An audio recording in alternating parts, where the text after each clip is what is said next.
উনি সফরে বেরিয়েছেন হাদিস কালেকশনের জন্য। প্রচন্ড শীতের রাত, উনি মাগরিবের নামাজ, এশারের নামাজ পড়ে একটা মসজিদে শুয়ে পড়লেন, আর শুয়ে শুয়ে হাদিস পড়তেছেন। কি পড়তেছেন? কথা বলেন। আর মনে মনে ভাবলেন রাতটা মসজিদে কাটায় দেই, ফজরের নামাজ পড়ে আবার বেরোবো। কিন্তু দারোয়ান এসে বলে মসজিদে থাকতে পারবেন না, ওঠেন। দারোয়ান আছে না, কথা কন। আহমদ ইবনে হাম্বল বললেন আমি শুধু রাতটা থাকতে চাই, আমি তো ফজরেরও মুসল্লি, ফজর নামাজ পড়বো তো এই মসজিদে, আমার থাকতে দাও। দারোয়ান তো দেয় না, কেন? মসজিদে থাকার জায়গা না, যান মিয়া। উনি যে আহমদ ইবনে হাম্বল এটা চিনে নাই, থাকতে দেয় না। কি করবে এখন? উনি কাঁথা গুছিয়ে হাদিসের কিতাব নিয়ে কাঁধের মধ্যে ব্যাগ নিয়ে মসজিদ থেকে বেরোয় গেলেন। কি আর করবেন, প্রচন্ড শীত, আর কাঁপতেছেন, বুড়ো মানুষ। পথিমধ্যে দেখলেন বাজার। বাজার একজন খাব্বাজ, শাবুন খাব্বাজ, যুবক রুটি বিক্রেতা। সে রুটি বিক্রি করে, চুলার মধ্যে রুটি সেকে। সে যে সালাম দিল আসসালামু আলাইকুম, যুবক বলে ওয়ালাইকুম আসসালাম। আহমদ ইবনে হাম্বল বলে যুবক আমার যাওয়ার জায়গা নেই, সফরে বেরিয়েছি, খুব শীতে কষ্ট পাচ্ছি, রাতে যদি তোমার এই চুলা থেকে একটু আগুন পোহাই কোনো সমস্যা? যুবক বলে না না সমস্যা না, আহলান ওয়া সাহলান, খোশ আমদেদ, আসেন আসেন, আপনি আগুন পোহাইলে আমার সমস্যা কি? সুবহানাল্লাহ পড়েন। আল্লাহ শুকরিয়া করে উনি বসলেন আর আগুন পোহাচ্ছেন। আর খেয়াল করলেন যুবক রুটি বানায় আর পরে আস্তাগফিরুল্লাহ, রুটির দলা বানায় পরে আস্তাগফিরুল্লাহ, খামির বানায় আর পরে আস্তাগফিরুল্লাহ, রুটি নিয়ে উনুনের ভিতরে চুলার ভিতরে সেকা দেয় আর পরে আস্তাগফিরুল্লাহ। দোকানদারের কাছে কেউ আসলেই সে রুটি দেয় আর পরে আস্তাগফিরুল্লাহ। ক্রেতার কাছ থেকে টাকা নিয়ে ক্যাশ বক্সে রাখে আর কি পড়ে, আবার রুটি বানানো শুরু করে আর কি পড়ে, খালি এইটাই পড়তেছে। ইমাম আহমদ ইবনে হাম্বল তো অবাক, কিরে এটা আবার কেমন যুবক, খালি আস্তাগফিরুল্লাহ। উনি প্রশ্ন করলেন যুবক ঘটনা কি? আসার পর থেকেই তোমার দেখতেছি তুমি রুটি বানাও, রুটি বিক্রি করো আর পড়ো আস্তাগফিরুল্লাহ, মালাকা ইয়া শাবাব। যুবক বলে আস্তাগফিরুল্লাহ আমার সবচেয়ে বেশি পছন্দের আমল, আমি সব সময় আঠার মতো ইস্তেগফারের সাথে লেগে থাকি আর সব সময় পড়তে থাকি আস্তাগফিরুল্লাহ, আর এর বদৌলতে আল্লাহ আমারে মুস্তাজাবুদ দাওয়া বানিয়ে দিয়েছে। আহমদ ইবনে হাম্বল তো অবাক, আনতা মুস্তাজাবুদ দাওয়া, তুমি মুস্তাজাবুদ দাওয়া, রুটিওয়ালা। আমি এত বছর হাদিস পড়াই, আমিও তো মুস্তাজাবুদ দাওয়া না, আর তুমি রুটি বেচো বাজারে, তুমি মুস্তাজাবুদ দাওয়া, তুমি দোয়া করলে সব কবুল হয়ে যায়। যুবক বলে না আনা মুস্তাজাবুদ দাওয়া, আমি আমার জীবনে যত দোয়া করেছি কবুল করে নিয়েছে কে? সব দোয়া কবুল করে নিয়েছে আল্লাহ, একটা দোয়া ছাড়া। কয়টা? আহমদ ইবনে হাম্বলের কৌতূহল, কিউরিসিটি আরো বেড়ে গেল। কি? সব দোয়া কবুল হয়েছে একটা দোয়া ছাড়া। মাযালিকা দোয়া ইয়া শাব, কি সেই দোয়া? যুবক এবার বলতে শুরু করলো আমার জীবনে যে দোয়াটা আল্লাহ কবুল করে নাই সেটা হচ্ছে আমি আল্লাহর কাছে অনেক চেয়েছি, অনেক দোয়া করেছি যে আল্লাহ শুনেছি এই জামানার সবচেয়ে বড় মুহাদ্দিস, তার নাম নাকি ইমাম আহমদ ইবনে হাম্বল। আল্লাহ তোমার কাছে আমার চাওয়া আমি যেন এই ইমাম আহমদ ইবনে হাম্বলরে দেখে মরতে পারি, আমি যেন ইমাম আহমদ ইবনে হাম্বলের হাতে হাত রেখে মুসাফা করতে পারি আর তার কপালে একটা চুমু এঁকে দিতে পারি। আহমদ ইবনে হাম্বল আবেগপ্রবণ হয়ে গেলেন, চোখের পানি ছেড়ে দিলেন, বললেন যুবক তোমার এই দোয়াটাও কবুল হয়ে গিয়েছে। আহমদ ইবনে হাম্বলের দেখা আর সাক্ষাৎ পাওয়ার জন্য আহমদ ইবনে হাম্বলের বাড়িতে তোমার যাওয়ার দরকার নাই, আহমদ ইবনে হাম্বল তোমার দরবারে ছুটে এসেছে। আনা আহমদ ইবনে হাম্বল মুহাদ্দিসুদ দাহর, আমি নিজেই আহমদ ইবনে হাম্বল। যুবক চোখের পানি ছেড়ে দেয়, আহমদ ইবনে হাম্বল চোখের পানি ছেড়ে দেয়। যুবক চিৎকার মেরে ইমাম আহমদ ইবনে হাম্বলকে জড়িয়ে ধরে, হাতে হাত রেখে মুসাফা করে, কপালের মধ্যে চুমু খায় আর আল্লাহর শুকরিয়া করে বলে ও ইমাম আসলে এই দোয়াটাও আল্লাহ আজকে কবুল করে নিল। বিশ্বাস হয় সবসময় ইস্তেগফার পড়লে আপনার দোয়াগুলোর এইভাবে কবুল করে নিবে কে? এই পাঁচটা জিনিস পাবেন সবসময় যদি ইস্তেগফারের সাথে লেগে থাকেন। রাজি আছেন তো? এজন্য বিশ্বনবী সব সময় নামাজে সালাম ফিরানোর পরে পড়তেন আস্তাগফিরুল্লাহ। কি পড়তেন? তিনবার পড়তেন আস্তাগফিরুল্লাহ, আস্তাগফিরুল্লাহ, আস্তাগফিরুল্লাহ। পড়তে রাজি আছেন? ইস্তেগফারের অনেকগুলো আলফাজ আছে, সবচেয়ে ছোট ইস্তেগফার হচ্ছে এটা আস্তাগফিরুল্লাহ, আস্তাগফিরুল্লাহ। আরো আছে আস্তাগফিরুল্লাহ আল্লাযী লা ইলাহা ইল্লা হুয়াল হাইয়ুল কাইয়্যুম আতুবু ইলাইহি। বিশ্বনবী বলেন এই ইস্তেগফারটা যদি কেউ পড়ে, আত-তাওয়াল্লি মিন ইয়াউমিজ যাহাফ, যুদ্ধের ময়দান থেকে পালিয়ে আসা কবিরা গুনাহ। কি গুনাহ? কাফেরদের সাথে যুদ্ধ, আমি তাগড়া যুবক, তলোয়ার নিয়ে নেমেছি, আমার দেহের এক ফোঁটা রক্ত থাকা পর্যন্ত আমি যুদ্ধ চালিয়ে যাব, আমি ফিরে আসতে পারবো না, আইনটা কার? ফিরে আসলে কবিরা গুনাহ। বিশ্বনবী বলেন যুদ্ধের ময়দান থেকে ফিরে এসেছে এরকম কবিরা গুনাহ অবলম্বনকারীও যদি আস্তাগফিরুল্লাহ আল্লাযী লা ইলাহা ইল্লা হুয়াল হাইয়ুল কাইয়্যুম ওয়া আতুবু ইলাইহি পড়ে, ওই কবিরা গুনাহকারীকেও ক্ষমা করে দিবে কে? পড়তে রাজি আছেন তো? আবার সাইয়েদনা আবু বকর বললেন, ইয়া রাসূলুল্লাহ আল্লিমনি দুআআন আদউ বিহি ফি সালাতি, এমন দোয়া আপনি আমারে শিক্ষা দেন যেই দোয়াটা আমি নামাজে পড়তে পারি। বিশ্বনবী বললেন, পড়ো আল্লাহুম্মা ইন্নী যালামতু নাফসি যুলমান কাসীরান ওয়া লা ইয়াগফিরুয যুনুবা ইল্লা আনতা ফাগফিরলি মাগফিরাতাম মিন ইনদিক ইন্নাকা আনতাল গফুরুর রহিম। সুবহানাল্লাহ পড়েন। এটাও ইস্তেগফার। আমরা এটার বলে দোয়া মাসুরা, সালাম ফেরানোর আগে পড়ি না? যেখানেই ক্ষমা চাওয়ার কথা আছে ওইটারই কি বলে? ইস্তেগফার। আল্লাহুম্মা ইন্নী যালামতু নাফসি, আল্লাহ জুলুম করেছি, যুলমান কাসীরা, অনেক জুলুম, ওয়ালা ইয়াগফিরুয যুনুবা ইল্লা আনতা, তুমি ছাড়া এই গুনাহ ক্ষমা করার তো কেউ নাই। ফাগফিরলি মাগফিরাতাম মিন ইনদিক, তোমার দয়ায় আমারে ক্ষমা করে দাও। ইন্নাকা আনতাল গফুরুর রহিম, তুমি হলা ক্ষমাশীল। ঠিক কি না? এটাও ইস্তেগফার, এটাও পড়বেন। আর এই সব ইস্তেগফারের শ্রেষ্ঠ ইস্তেগফারের নাম সাইয়্যিদুল ইস্তেগফার। যত ইস্তেগফার হতে পারে এর মধ্যে সবচেয়ে শ্রেষ্ঠতম ইস্তেগফার নাম কি? কথা কন। বুখারীর বর্ণনা, শাদ্দাদ ইবনে আউস রাদিয়াল্লাহু তাআলা আনহু বর্ণনা করেন, এই সাইয়্যিদুল ইস্তেগফার দিনের বেলা যে পড়বে ওই দিনে মারা গেলে সে জান্নাতি।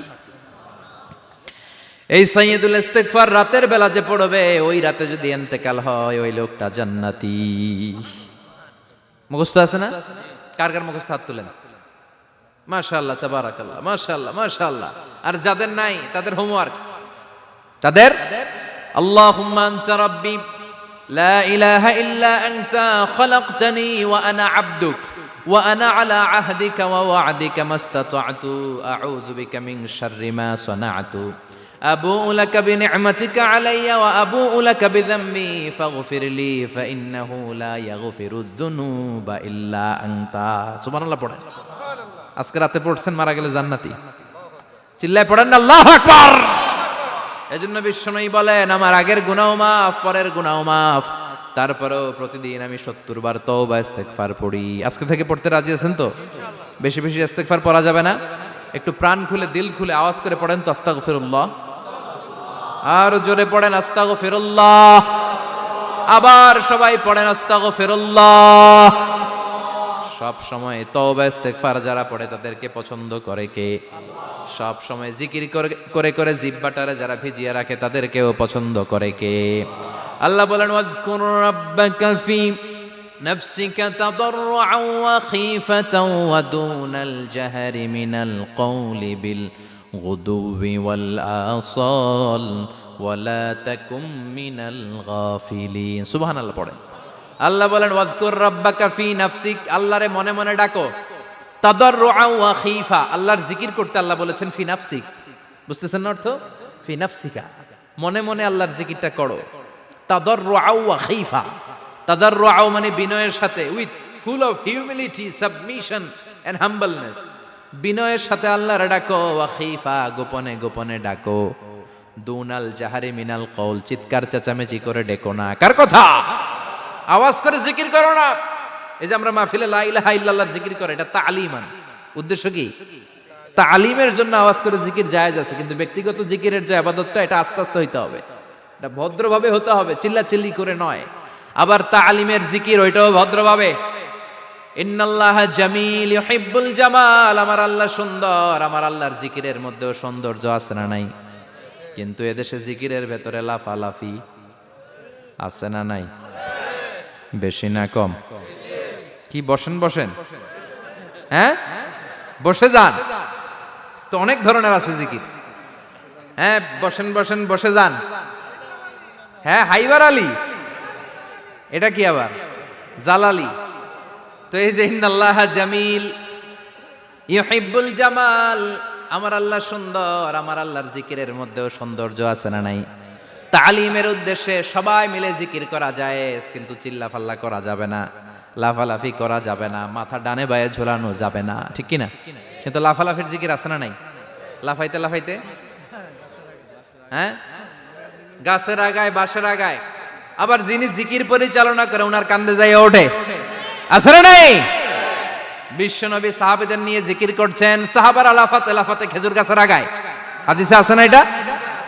বিশ্বনবী সাহাবাদেরকে নিয়ে জিকির করছেন, লাফাতে লাফাতে আবু বকর বিশ্বনবীর কান্দের উপরে, আছে হাদিসে আছে? এটা জিকির নয়। কি সুন্দর দেখেন, ইসলাম বুঝা কত সহজ। ওয়াজকুর রাব্বাকা ফি নাফসিকা তাদাররুআ ওয়া খাইফা, গোপনে জিকির করো, ভদ্রতার সাথে বিনয়ের সাথে জিকির করো। ওয়ালা তাকুম মিনাল গাফিলিন দুনাল জাহারি মিনাল কওল, চিৎকার চেঁচামেচি করে জিকির করো না। যারা চিকফাল দিয়ে হই হই হই হই করে, আছে না? হই হই হই হই হই হইয়ের ভিতরে আল্লাহর নাম আছে, হ্যাঁ? এই যে হুই হাই হুই হাই এই স্টাইলের যে জিকির, এটার ভিতরে আমার আল্লাহর নাম আছে? আল্লাহর নাম যদি না থাকে ওইটা জিকির হবে? কথা বলেন। বিষ্ণু বললেন, খবরদার, চিৎকার চেঁচামেচি করে লাফালাফি করে যারা জিকির করে এরা মনে করে আল্লাহ কানে শোনে না। কথা বলেন। আপনি গোপনেও আল্লাহর ডাকলে আপনার ডাকে সাড়া দিবে কে? এজন্য রাব্বুল আলামিন বলেন, ফাযকুরুনি আযকুরকুম ওয়াশকুরুলি ওয়ালা তাকফুরুন। বান্দা আমার জিকির তোমরা করো, আমিও তোমাদের জিকির করব, ঠিক কি না? আমরা যদি আল্লাহর জিকির করি আমাদেরও জিকির করে কে? সুবহানাল্লাহ কইবেন না? আমরা আল্লাহর জিকির করে, আল্লাহ নাকি আমাদের জিকির করে, জানো তো না কথা এটা? আবার হাদিসে কুদসিতে আল্লাহ বললেন, ফাইন যাকারানি ফি নাফসি যাকারতুহু ফি নাফসি। আমার বান্দা যদি একা একা আমার জিকির করে, আমি আমার বান্দারে একা একা স্মরণ করি। ওয়া ইন যাকারানি ফি মালাইন যাকারতুহু ফি মালাইন খায়রিম মিনহু। এরকম মহা সম্মেলন করে যদি কেউ আমি আল্লাহর জিকির করে, আমি এর চেয়েও বড় মহা সম্মেলন ফেরেশতাদেরকে নিয়ে করে আমার বান্দারে স্মরণ করি। ওয়া ইন তাকাররাবা ইলাইয়া শিবরান তাকাররাবতু ইলাইহি যিরাআন। আমার বান্দা যদি আমার দিকে এক বিঘত আসতে চায়, আমি আমার বান্দার দিকে এক হাত এগিয়ে যাই। আমার বান্দা যদি আমার দিকে এক হাত আসতে চায়, আমি আমার বান্দার দিকে দুই হাত যাই।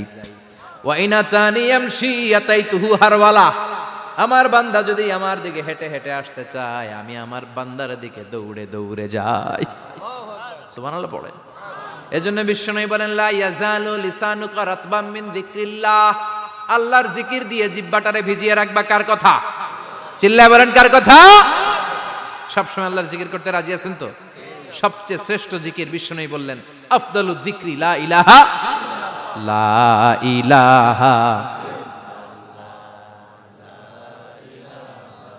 লা ইলাহা ইল্লাল্লাহু মুহাম্মাদুর রাসূলুল্লাহ সাল্লাল্লাহু।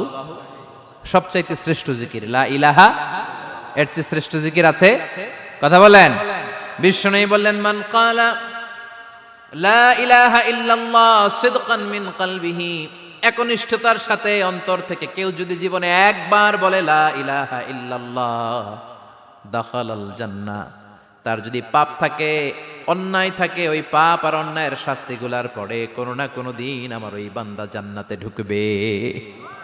একবার যদি খালিসান মিন কলবিহি সে পড়ে লা ইলাহা ইল্লাল্লাহ, তার জন্য জান্নাতকে অবধারিত করে দিয়েছে কে? আবার এটার নাম আল্লাহ দিয়েছে কালিমায়ে, কথা বলেন, দরাবাল্লাহু মাসালান কালিমাতান তাইয়িবাতান কাশাজারাতিন তাইয়িবাতিন আসলুহা সাবিতুন ওয়া ফারউহা ফিস সামা। সুবহানাল্লাহ। পবিত্র বাণী এটা কালিমায়ে তাইয়িবা। আবু সাঈদ আল খুদরি থেকে বর্ণিত, মুস্তাদরেকে হাকিম আর সহিহ ইবনে হিব্বানে এসেছে। বিশ্বনবী বলেন, মুসা আলাইহিস সালাম আল্লাহর একবার প্রশ্ন করলেন, ইয়া রাব আল্লিমনি দুআআন আদউ বিহি, আপনি আমার এমন একটা জিকির শিক্ষা দেন যে জিকির দিয়ে আমি শুধু আপনার জিকির করব, কেউ এই জিকির করতে পারবে না। এই জিকির জানবো শুধু আমি, আর জানবেন কথা কোন? প্রশ্ন করছে কে? হ্যাঁ, কাকে করেছে? আল্লাহ এমন একটা জিকির শিখান যেই জিকির কেউ জানে না, আমি জানবো, আর ওই জিকির দিয়ে প্রাণ ভরে আপনারে ডাকবো। আল্লাহ বললেন, মুসা পড়ো লা ইলাহা লা ইলাহা ইল্লাল্লাহু মুহাম্মাদুর রাসূলুল্লাহ। মুসা আলাইহিস সালাম বললেন, আল্লাহ চাইলাম কি, কইলেন কি? লা ইলাহা তো জাতীয় জিকির, এটা তো আন্তর্জাতিক জিকির, এটা জানে না এমন কেউ নাই। এমনকি হিন্দু ভাইরাও জানে। কথা কন। আল্লাহ আমি তো চাইছিলাম এক্সক্লুসিভ, আমার জন্য স্পেশাল, এর চেয়ে সুন্দর আর কেউ জানবে না, এত সুন্দর একটা জিকির আপনি দিবেন, এটা আমি ডাকবো আপনারে আর আপনি শুনবেন। আল্লাহ বললেন, মুসা এর চেয়ে দামি আমার কাছে নাই। লাউ তাদউ লা ইলাহা ইল্লাল্লাহ ফি কাফা, লা ইলাহা রে যদি মুসা এক পাল্লায় রেখে দাও, ওয়াস সামাওয়াতু সাবউ ওয়াল আরদিন, সাত আকাশ সাত জমিন যদি আরেক পাল্লায় রেখে দাও, লা ইলাহা এক পাল্লায়, সাত আকাশ সাত জমিন আরেক পাল্লায় ওজন যদি দাও, লা রাজাহাত কাফাতু লা ইলাহা ইল্লাল্লাহ, মুসা দেখবা মুহূর্তের মধ্যে লা ইলাহা ইল্লাল্লাহর পাল্লা ভারী হয়ে গেছে। সাত আকাশ সাত জমিন এক পাল্লায়, শুধু লা ইলাহা ইল্লাল্লাহ আরেক পাল্লায়, মুহূর্তে লা ইলাহার পাল্লাটারে ভারী করে দিবে কে? এটা বিপ্লবী বাণী। আমরা এটার ভিক্ষার মধ্যে লাগাইছি।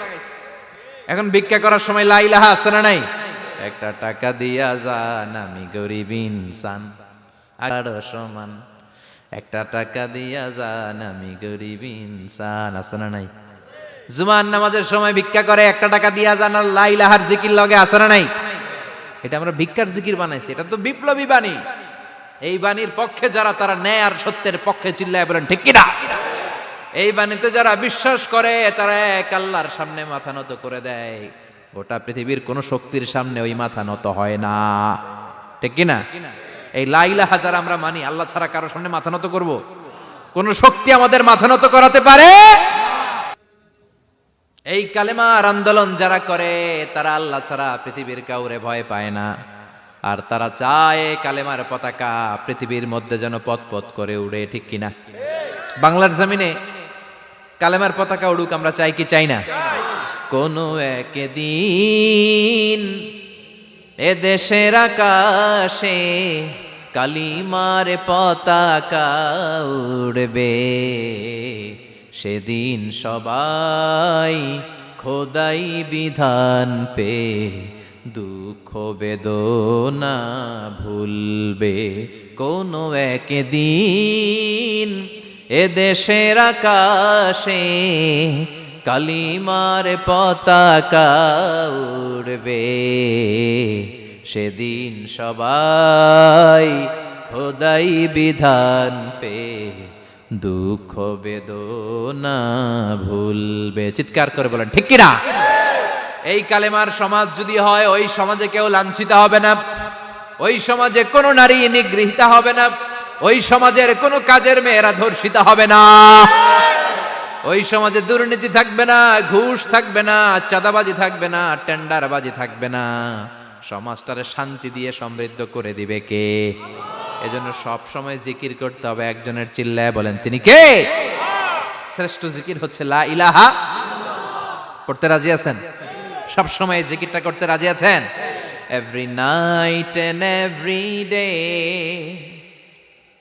every night and every day, never forget to say la ilaha illallah, never forget